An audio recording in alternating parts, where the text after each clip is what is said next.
வேலூர் மாவட்டம் வள்ளிமலை அருகே பெருமாள் குப்பத்தில் சூறைக்காற்றுடன் கனமழை பெய்ததால் மரங்கள் மின்கம்பங்கள் சாலையில் விழுந்துள்ளன. கூடுதல் தகவலை நீராடைய செய்தியாளர் செல்வம் எந்தெந்த பகுதியில் மழை பதிவாகி வருது?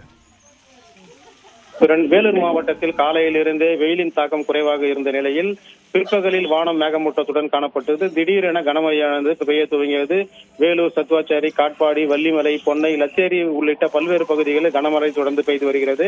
இதில் குறிப்பாக சொல்ல வேண்டுமென்றால் வள்ளிமலை அடுத்த பெருமாள் குப்பம் பகுதியில் சூறைக்காற்றுடன் பெய்த கனமழை காரணமாக அப்பகுதியில் இருந்த மிகப்பெரிய பழமையார்ந்த மரம் ஒன்று சாலையிலேயே விழுந்தது. இதனால் அப்பகுதியில் போக்குவரத்து பாதிக்கப்பட்டுள்ளது. மேலும் அந்த பெருமாள் குப்பம் கிராம பகுதிகளில் இருந்த 3 மின்கம்பங்கள் பலத்த காற்றின் காரணமாக கீழே சாய்ந்துள்ளது.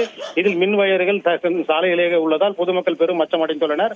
உடனடியாக சம்பவ இடத்திற்கு வந்த மின்சார வாரிய அதிகாரிகள் இதில் இருந்த மின்சாரத்தை துண்டித்துள்ளனர். இதன் காரணமாக பெரும் உயிரிழப்பு தவிர்க்கப்பட்டது. மேலும் இப்பகுதியில் உள்ள பொதுமக்கள் உடனடியாக இந்த மரத்தை அப்புறப்படுத்தியும் மின்கம்பங்களை அப்புறப்படுத்தியும் உடனடி மின்சாரத்தை வழங்க வேண்டும் என பொதுமக்கள் கோரிக்கை விடுத்துள்ளனர். தேவப்பிரியன், வேலூர் மாவட்டத்தில் தற்போது பெய்து வரும் இந்த கனமழை காரணமாக வெப்பம் தணிந்து குளிர்ச்சியான சூழ்நிலை ஏற்பட்டுள்ளது. இதனால் பொதுமக்கள் மற்றும் விவசாயிகள் பெரும் மகிழ்ச்சி அடைந்துள்ளனர். தேவப்பிரியன், உங்களுடைய விரிவான தகவலுக்கு நன்றி.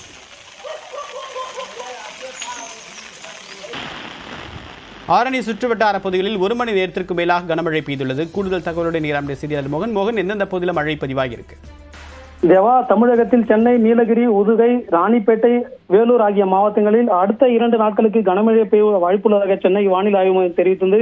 இந்த நிலையில் குறிப்பாக திருவண்ணாமலை மாவட்டம் ஆரணி, வந்தவாசி, செய்யார், போலூர் ஆகிய பகுதிகளில் கடந்த 2 தினங்களாக வெயில் தாக்கம் அதிகரித்து வந்தது. குறிப்பாக மே மாதத்தில் காணக்கூடிய அந்த வெயில் தாக்கம் கடந்த 2 தினங்களாக அந்த வெயில் தாக்கம் அதிகரித்து வந்தது. குறிப்பாக ஜமுனாமூர்த்தூர், போலூர் ஆகிய பகுதிகளில் பல்லாயிரக்கணக்கான ஏக்கரில் பயிரிடப்பட்ட சாம பயிர்களும் இந்த மழை இல்லாத காரணத்தால் தீயில் கருகியது. மழை இல்லாத காரணத்தினால் கருகியது. தற்போது கடந்த 2 நாட்களை வெயில் தாக்கம் அதிகரித்து வந்த நிலையில் பொதுமக்கள் வெளியே செல்ல முடியாத அளவிற்கு இந்த வெயில் தாக்கம் அதிகரித்து வந்தது. குறிப்பாக தற்போது ஆரணி, கண்ணமங்கலம், செய்யார் ஆகிய பகுதிகளில் சுமார் 1 மணி நேரத்திற்கு மேலாக இடைவிடாத காற்றுடன் கூடிய கனமழை பெய்து வருகிறது. இந்த கனமழையால் குளிர்ச்சியான சூழல் ஏற்பட்டுள்ளது. தற்போது காற்றுடன் கூடிய கனமழை பெய்து வருவதால் பல இடங்களில் மின்சாரமானது துண்டிக்கப்பட்டுள்ளது. தேவா, உங்களுடைய விரிவான தகவலுக்கு நன்றி.